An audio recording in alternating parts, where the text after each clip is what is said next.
शिल्पी Jain murder case, सत्ता के रसूख तले दबा न्याय का आखिरी मौका। शिल्पी जैन मर्डर केस बिहार के इतिहास का एक ऐसा मामला है जिसने न सिर्फ राज्य की कानून व्यवस्था को कटघरे में खड़ा किया, बल्कि सत्ता और राजनीति के रसूख के सामने न्याय की आखिरी उम्मीदों को भी खत्म कर दिया। ये घटना 1999 की है, जब बिहार में राबड़ी देवी मुख्यमंत्री थीं और उनके भाई साधु यादव का नाम सत्ता के गलियारों में बड़े बाहुबली नेता के तौर पर लिया जाता था। शिल्पी जैन और गौतम सिन्हा की रहस्यमयी मौतें आज भी एक अनसुलझी मिस्ट्री बनी हुई है, जिन्हें बिहार के जंगलराज के सबसे बड़े सबूतों के रूप में देखा जाता है। घटना की शुरुआत। शिल्पी जैन एक टीसी 3 वर्षीय युवती थी जो पटना के एक बड़े व्यापारी उज्जवल जैन की बेटी थी। वह पटना के वुमेन्स कॉलेज की छात्रा थी और अपने समय की मिस पटना भी रह चुकी थी। शिल्पी एक पढ़ी लिखी और होनहार लड़की थी जो अपनी जिंदगी में कुछ बड़ा हासिल करना चाहती थी। लेकिन 3 जुलाई 1999 की वो काली रात उसकी जिंदगी का आखिरी दिन बन गई। उस दिन शिल्पी कंप्यूटर क्लास के लिए जा रही थी जब उसे एक परिचित युवक मिला जिसने उसे अपनी कार में बैठने का आग्रह किया। शिल्पी उसकी बात मानकर रिक्शा छोड़कर कार में बैठ गई और वहीं से इस दर्दनाक घटना की शुरुआत होती है। उस युवक ने शिल्पी को वाल्मी गेस्ट हाउस ले जाने की बात कही, जहां गौतम सिन्हा नामक व्यक्ति मौजूद था। गौतम सिन्हा एक NRI था, जिसके परिवार के विदेश में होने के बावजूद वह पटना में रहता था। गौतम की राजनीतिक महत्वाकांक्षाएं थीं और उसने राज्य के बाहुबली नेता साधु यादव के साथ अपने संबंध बनाए थे ताकि उसे राजनीति में एंट्री मिल सके। वाल्मी गेस्ट हाउस उस समय एक अय्याशी का अड्डा माना जाता था और यही जगह शिल्पी के साथ हुए अत्याचार का गवाह बनी। घटना स्थल पर हुआ अत्याचार। जब गौतम गेस्ट हाउस पहुंचा तो उसने देखा कि शिल्पी के कपड़े फटे हुए थे और वह रो रही थी। यह कहा जाता है कि शिल्पी के साथ गेस्ट हाउस में मौजूद कई लोगों ने मिलकर बलात्कार किया था। गौतम ने शिल्पी को बचाने की कोशिश की, लेकिन उसे भी वहां मौजूद लोगों ने बुरी तरह पीटा। इसके बाद से ही गौतम और शिल्पी दोनों का कुछ पता नहीं चला।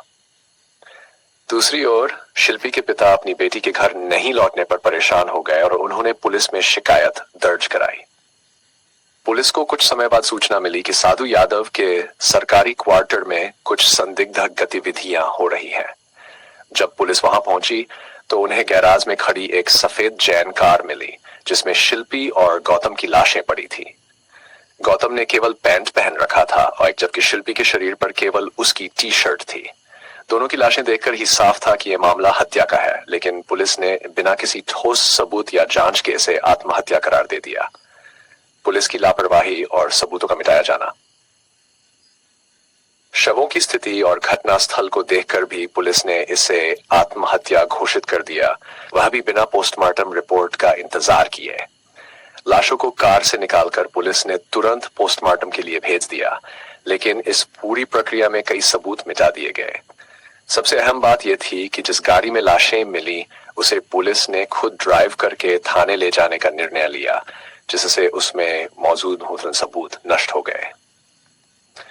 गौतम का अंतिम संस्कार उसी रात जल्दबाजी में कर दिया गया, जबकि शिल्पी के परिवार को न्याय की उम्मीद थी।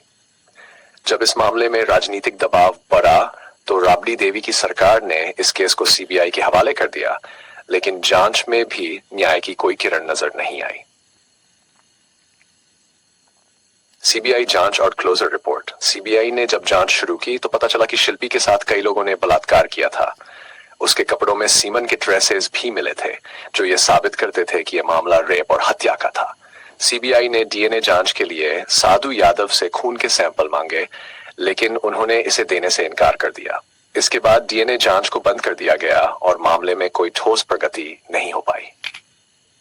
4 साल बाद CBI ने इस मामले में क्लोजर रिपोर्ट पेश की, जिसमें यह दावा किया गया कि गौतम और शिल्पी ने जहर खाकर आत्महत्या की थी। इस रिपोर्ट के आते ही शिल्पी जैन मर्डर केस एक तरह से बंद हो गया।